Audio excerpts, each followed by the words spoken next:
नमस्कार। इस बहुत ही कठिन परिस्थिति चल रही है, लेकिन उस कठिन परिस्थिति के बीच में खुशियों की भी खबर आ रही है। मेरा ज़्यादा फोकस हमेशा पॉजिटिव चीज़ों के ऊपर रहता है, नेगेटिव चीज़ों के बारे में ज़्यादा नहीं सोचता। हालांकि जिन लोगों की मृत्यु कोविड इस वुहान वायरस की वजह से हुई है, मैं उनके साथ उन सभी शोक संतप्त परिवार के साथ में खड़ा हूँ। और मैं यही कामना करता हूँ कि वो ईश्वर इस कष्ट के समय उनको इस कष्ट को सहने की शक्ति दे। दूसरी बात, शुरुआत करना ये चाहूँगा कि देखिए, एक अभी मैं मैंने कुछ पढ़ा पिछले 1-2 दिन के अंदर। मैं पढ़ रहा था, मैंने कुछ बड़े ध्यान से कुछ चीज़ें रिसर्च करी, तो उसमें मुझे एक चीज़ ये पता चली कि तकरीबन हिंदुस्तान के अंदर रजिस्टर्ड फार्मा कंपनियों की जो संख्या है वो 3000 है। अब 3000 रजिस्टर्ड कंपनियां हैं, वो 3000 रजिस्टर्ड कंपनियों के बीच में उन सबको मिला के तकरीबन 10,500 या उसके आसपास उनके पास प्रोडक्शन यूनिट्स हैं। लेकिन आपको सोच के ताज्जुब होगा कि इतनी बड़ी प्रोडक्शन यूनिट्स होने के बावजूद वुहान वायरस वैक्सीन या जो ये कोविड से रिलेटेड जो वैक्सीन बनाई जा रही है, सिर्फ 2 लोगों के पास वो वैक्सीन बनाने की क्षमता है। वो 2 लोग वैक्सीन बना रहे हैं। नंबर 1 है सीरम इंस्टीट्यूट ऑफ इंडिया और दूसरा है आपका भारत बायोटेक। इसके अलावा कोई भी वैक्सीन नहीं बना रहा है। मतलब बाकी के आपके समझ लीजिए कि 2,998 कंपनियां हैं, वो नहीं बना रही हैं। तो इसके पीछे इसी मुद्दे को लेके मैंने कुछ 2-4 पॉइंट मैंने शोध किए, तो मुझे पता चला कि आखिर क्या कारण है कि वो ऐसा चीज़ें नहीं, वो बाकी सारी यूनिट्स वो सारी चीज़ें क्यों नहीं कर पा रही हैं। तो पहली जो चीज़ मुझे समझ में आई वो ये चीज़ है कि किसी भी, अब देखिए, एक तो कारण है कि उन लोग के पास जो ये बाकी सारी कंपनियां, उनके पास सबसे पहली बात तो उन्होंने या तो रिसर्च नहीं करा, उनके पास ये टेक्नोलॉजी नहीं है और वो वैक्सीन खुद नहीं डेवलप कर पाए। दूसरी चीज़, उनके पास लाइसेंस नहीं है इस तरह की वैक्सीन प्रोड्यूस करने की। लाइसेंस क्या होता है? लाइसेंस वो होता है कि जैसे इंडिया, मतलब कोई भी कंपनी होती है, जब वो रिसर्च कराती है, जैसे फार्मा कंपनी होगी, रिसर्च करा रही है, रिसर्च कराने के बाद जो वो दवा का फॉर्मूला होता है वो उसको पेटेंट करा लेता है। तो जिसने पेटेंट करा लिया है, अनलेस अनटिल अगर वो उस चीज़ का लाइसेंस या वो परमिशन नहीं देता किसी भी दूसरी कंपनी को कि भाई तुम मेरे बिहाफ पे उस चीज़ को प्रोड्यूस करो, तब तक वो दूसरी कंपनी उस दवाई को बना नहीं सकती। तो वो पेटेंट होता है, वो फॉर्मूले को पेटेंट करा लेते हैं कि ये हक उनका है। और अगर वो किसी को बनाने के लिए देते हैं तो उसके बदले वो रॉयल्टी लेते हैं, चार्ज करते हैं, वॉटेवर जो उनका आपस में सेटलमेंट रहता है। तो बाकी जो 2,998 कंपनियां, उनके पास इस तरह का कोई लाइसेंस नहीं है। और पहला ये कि उनके पास इस तरह की कोई मतलब टेक्नोलॉजी, उन्होंने खुद रिसर्च नहीं करा, तो उन्होंने अपनी कोई वैक्सीन वो डेवलप नहीं कर पाए।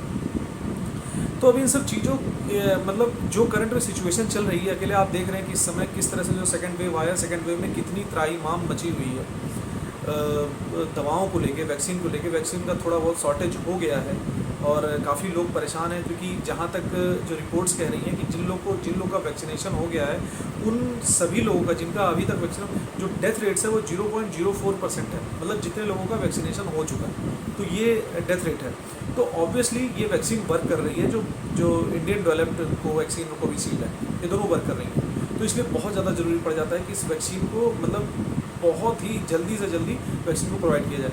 अब क्या है कि ये जो 2-3 कंडीशन मैंने आपके साथ डिस्कस करी कि क्यों इन कंपनियों के पास ये सब प्रोड्यूस करने की क्षमता नहीं हो पा रही है, तो इसमें WTO के पास भी कुछ अधिकार हैं, कुछ अधिकार भारत सरकार के पास भी हैं। जैसे WTO अगर चाहे तो इन सब सिचुएशन में ये पेटेंट को जो है वो ओवरराइड कर सकती है किसी भी देश के, क्योंकि ये मानवता की रक्षा के लिए होता है।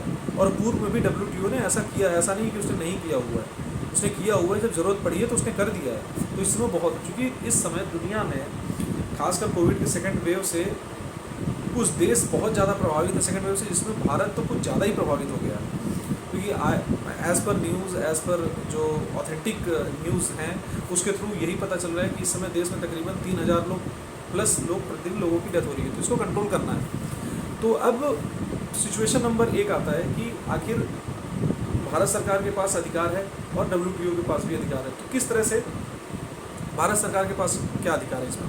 देखिए, भारत सरकार के पास अधिकार ये है कि जो ड्रग्स पेटेंट एक्ट है 1970, उसका जो सेक्शन 92 है, वो भारत सरकार को ये अधिकार देता है कि वो 3 कंडीशन में पेटेंट का जो मालिक है उसके बगैर परमिशन के भारत में अपने देश में उस मेडिसिन को प्रोड्यूस करने की परमिशन अपने फार्मा कंपनियों को दे सकता है। पहली कंडीशन क्या है, नेशनल इमरजेंसी जैसी सिचुएशन हो। दूसरी कंडीशन क्या है कि मतलब बहुत ज़्यादा आवश्यकता हो। और तीसरी कंडीशन क्या है, पब्लिक नॉन कमर्शियल यूज़। अभी जो तीनों कंडीशन मैंने आपको बताई है, ये तीनों कंडीशन इस समय भारत में लागू है, क्योंकि किसी मतलब ये पब्लिक के लिए ही इस्तेमाल है, मतलब होना है, उनकी जान बचानी है, बहुत ज़्यादा ज़रूरत है क्योंकि शॉर्टेज बहुत ज़्यादा हो गया है। और तीसरा ये इमरजेंसी लाइक सिचुएशन है, बहुत जाने जा रही हैं, लोग 2-2 3-3 दिन तक लाशों की लाइन में लगे हुए हैं, ज़मीनें कम पड़ रही हैं, एक कब्र के अंदर 2-2 3-3 लाशों को दफनाया जा रहा है, ज़मीनें कम पड़ रही हैं। सरकार प्रयास कर रही है, लेकिन फिर भी सरकार को 1-2 कदम ऐसे उठाने चाहिए, जिसको मैं जो आपको कह रहा हूँ, ये कंपलसरी, इसको एक तरह से कंपलसरी लाइसेंसिंग भी कहते हैं। लेकिन ये सारी चीज़ करने के अलावा जो पेटेंट का मालिक है उसका लाभ भी सरकार को देखना होगा, वो किसी भी देश का फॉर्मूला हो। अभी इस मुद्दे को लेके इंडिया ने और साउथ अफ्रीका ने WTO में इस मुद्दे को उठाया था कि क्यों ना ऐसा कर दिया जाए, लेकिन तकरीबन 5-6 ऐसे देश थे, जिसमें आपका UK हो गया, जिसमें ऑस्ट्रेलिया हो गया, US हो गया, और यूरोपियन यूनियन हो गया, और एक और देश है कनाडा। इन सभी देशों ने इसका बहुत ज़्यादा विरोध किया। वो अपने पेटेंट को मतलब नहीं चाहते कि वो सार्वजनिक हो जाए।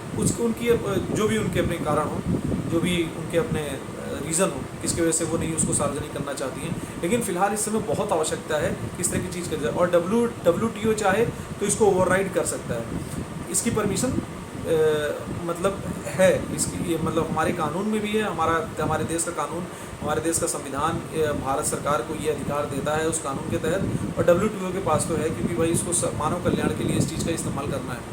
तो मेरा निवेदन यही है भारत सरकार से कि वो ऐसा करे ताकि जल्दी से जल्दी ज़्यादा से ज़्यादा वैक्सीन प्रोड्यूस हो सकें, और हम इस मतलब जो इस दुनिया जो इस कठिन दौर से गुजर रही है, और भारत स्पेशली जिस कठिन दौर से गुजर रहा है, भारत में तमाम आम जनमानस के प्राण की रक्षा हो सके और वापस देश पटरी पे आ सके।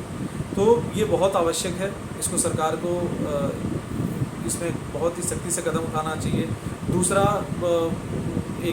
एक और बड़ी मुझे एक दुखद बात सामने आई है कि अदर पूना वाला जो कि सीरम इंस्टीट्यूट ऑफ इंडिया के जो ओनर हैं, वो फ़िलहाल इंडिया छोड़ के बाहर चले गए हैं। और उन्होंने वहाँ पे टाइम्स को जो इंटरव्यू दिया, उस इंटरव्यू में टाइम्स को उन्होंने बोला कि इंडिया के बहुत ही कुछ शक्तिशाली जो पॉलिटिशियंस हैं, चीफ मिनिस्टर्स कैडर के लेवल के, उन्होंने उनको बाकायदा उनको जान तक की उनको धमकी दे दी है। सभी मांग रहे हैं उनसे हमको दो, लेकिन उनको जान तक की धमकी दी है। वो बेचारे प्लान कर रहे हैं कि वो इंडिया से बाहर ही अपना प्रोडक्शन करेंगे। ये हमारे लिए कितनी निर्लजता वाली बात है, कितनी हमारे लिए शर्म की बात है कि एक बिजनेसमैन जो कि देश के लिए खप रहा है, देश की इस कठिन परिस्थिति में जहां हम दुनिया से भीख मांगते थे दवाइयों के लिए, आज हमारे देश के एक ऐसे बिजनेस ने अपने रिसर्च करके इस तरह की दवाइयाँ उसने प्रोड्यूस करवा दी, रिसर्च करवा के वैक्सीन बनवा दी। आज वो बेचारा धमकी के मारे अपने परिवार से ही लंदन में जाके बैठा हुआ है। हालांकि भारत सरकार ने उसको Y+ श्रेणी की सुरक्षा दे दी है, लेकिन करे तो क्या करे। अब भगवान जाने वो कौन से CM हैं जिन्होंने धमकी दी है, लेकिन फ़िलहाल अदर पूना वाले ने तो ये बात कही है। ये हमारे लिए बड़े ही शर्मिंदा वाली बात है। लेकिन इन सब के परे मैं ये रिक्वेस्ट करूँगा भारत सरकार से कि भारत सरकार को तत्काल से जो है इन तीनों कंडीशन के अंतर्गत जो है काम करना चाहिए, ताकि वैक्सीनेशन की जो समस्या भारत में आन खड़ी हुई है वो पूरी तरह से उसका समाधान निकल जाए। बहुत बहुत धन्यवाद।